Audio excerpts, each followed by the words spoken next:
Hi everyone, today we're looking at the CTT repeat cycle up, and this is part of the CTT counter timer tachometer, and this is the timer and counter mixed mode function that we can do. So that means that we have both a timer and a counter function within the same digital unit itself. So looking at the manual, we only have about 4 pages to look at in order to program the entire unit in this mode. So the first thing we'll do is look at our timing chart, and we'll just increase that timing chart a little bit so we can see what's going on. And this is the repeat cycle. So we have our power on, and as soon as we have the start signal, you can see that when the output is set to be constantly on, it will time up. It'll turn the output on for the same duration as the time set. So if I have set for 10 seconds, it'll be 10 seconds off, 10 seconds on, then 10 seconds off, 10 seconds on, and it keeps on repeating. If we have our power off, or it shuts off and then turns back on again, it will need the signal again, or the pause or the reset signal, to then start our cycle over again. If we have the repeat cycle set for duration, then at the end of every duration, our pulse will pulse for that certain time frame and then repeat. So we can get mixed timing if we'd like. So if we take this down and we look at our counter mode is going to be up, and then we have several different counter output modes that we can program. In our particular case, we will be programming in the output mode Q. So if we look down here with all these different modes, we will get the value Q, which is located right here. So what you'll see is when we get the reset signal, our count present value will start counting up. As soon as I get to my set value, the output will trigger on, and it will still count on as long as that output's on. As soon as that output turns off, everything resets on the trailing edge of that pulse signal. So that is output mode Q. Further down, we can see our timer and counter wiring examples, so that tells us how to program wire this unit in. And then we have our parameters to set up for our programming. So let's just look at our CTT itself. We hit and hold the load key for 3 seconds, and we indicate our mixed mode timer. Mode key again shows us that our timing mode is up. Mode again shows us that we have our repeat cycle right here.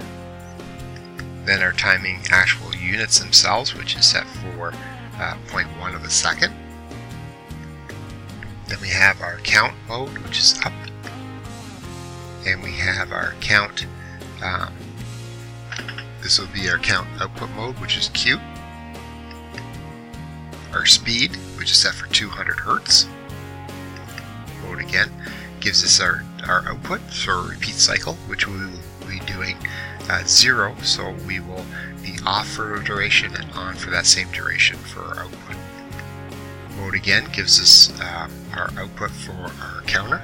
In this particular case, this is mode Q. And we're going to be setting this for 500 milliseconds or half a second.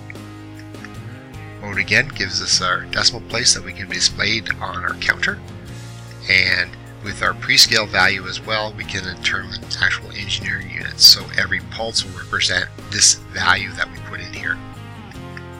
Then we have our power, so we lose power and then turn back on.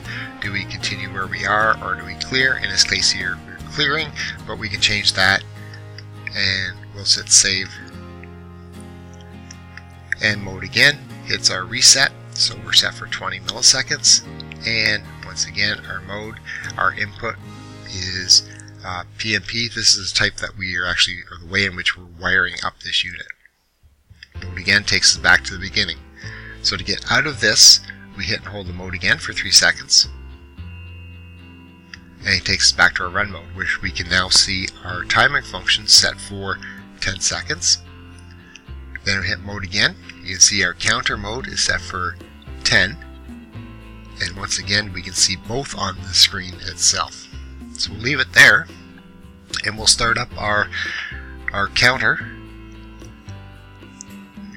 Or actually, we'll start our timer first. So turn that on, and what it's doing is now it's timing up. As soon as we get the 10, our output should turn on, and our output should be maintained on until I get the next value of 10, which then will reset it. So it's alternating, or it's doing a repeat cycle. And that's exactly what's happening. Let's turn on some pulses for our counter now. And as they're counting up, you'll see as soon as it gets to 10, it fires the output for half a second. And everything gets reset on the trailing edge of my pulse. So all the links and documentation can be found on our website at accautomation.ca. And if you like this video and like to see more, there are 3 ways in which you can help us out. You can give us a thumbs up so other people can find this information. You can subscribe to our YouTube channel. You can also go to ACC Automation and subscribe to our website. When you do, notification will be given to you every time we publish new content to the site. You'll also get 2 free ebooks on numbering systems and robust data logging. And the third thing to do to help us out is to tell a friend or colleague about the site. Alright, that's it for now. Thanks for watching.